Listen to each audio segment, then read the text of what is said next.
Good morning বন্ধুরা, আজ অনেক দিন পর ব্লগে এলাম। তো সবাই ভালো আছো, কেমন আছো আমাকে কমেন্টে জানিও। আজ হচ্ছে 15ই মে।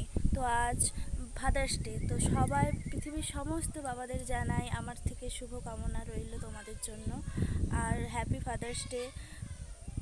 চলো তোমাদেরকে দেখাই আজ আমি আমার বাবার জন্য, মানে বাবা না, আমার শ্বশুর মশাইয়ের জন্য কি কি রান্না করেছি।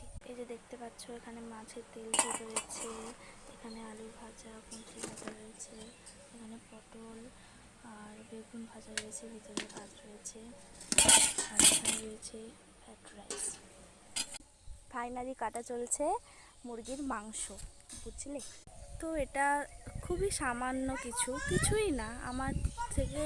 হয়তো আমি অন্যান্য ইউটিউবারদের মতো বাবাকে আরও অনেক কিছু রেঁধে খাওয়াতে পারবো না। তো আমি যতটুকু পেরেছি নিজের মন থেকে ভালোবাসা দিয়ে এগুলো রান্না করেছি। তো পৃথিবীর সমস্ত মেয়েদেরকে বলবো যে নিজের বাবাকে একটু স্পেশাল ফিল করা। হয়তো সবাই আমার আমার মানে আমি তবু এটাও করছি, আমার থেকে হয়তো আরও অনেক মেয়ে আছে যারা এটাও করতে পারবে না। তো তাদেরকে বলছি, বাবাকে কিছু না দিতে পারো ঠিকই আছে, বাট একটু স্পেশাল ফিল করাতে পারো বাবাদেরকে। তো আর কিছু বলতে চাই না, এটাই ব্লগ শেষ করছি। টাটা।